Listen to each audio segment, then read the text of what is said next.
Chewing gum may only burn about 3 calories an hour. But the calorie expenditure is not just your little jaw muscles at work. For some reason, gum chewing revs up your heart rate, as much as an extra 12 beats per minute after chewing 2 sticks of gum. Here's your heart rate and blood pressure 5 minutes before you start chewing. Then chewing for 5 minutes, then you stop. That was them just sitting quietly. It also works while walking, increasing your heart rate by about 3 beats more per minute, and proving scientifically that people can indeed walk and chew gum at the same time. But does this translate into weight loss? Researchers at the University of Buffalo asked study participants to go for weeks chewing gum before every single eating occasion, or chew no gum at all. On the gum-chewing weeks, they didn't just have to chew gum before each meal, but before each snack or even each drink that had any calories in it. This may have been too much for folks, so they actually ended up eating on fewer occasions, switching from 4 meals a day on average down closer to 3. But they ended up eating more calories at each of those fewer meals, and so had no overall significant change in calorie intake, and so, no surprise, had no change in weight.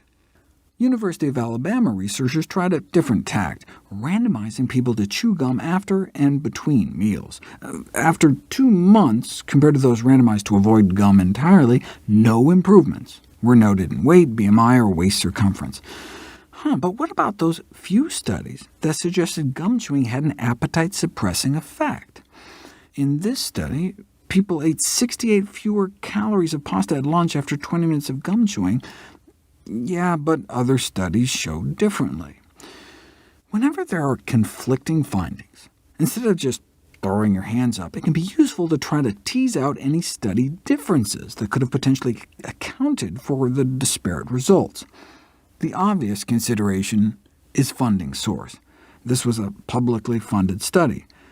But that failed Alabama weight loss study was funded by a gum company, so the outcomes are not necessarily predetermined.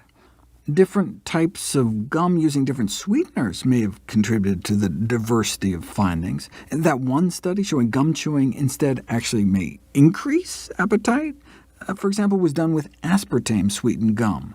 People reported feeling hungrier after chewing the sweetened gum, not only compared to no gum, but compared to chewing the same gum with no added aspartame.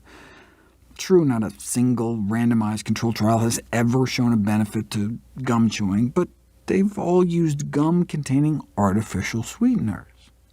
There was a landmark study that showed that sip size matters. Have people drink at the same rate, but give them a sip every 2 seconds or a quadruple-sized gulp every 8 seconds, and the smaller sip group won out, satiating after about 1.5 cups compared to 2 cups when taking larger swigs.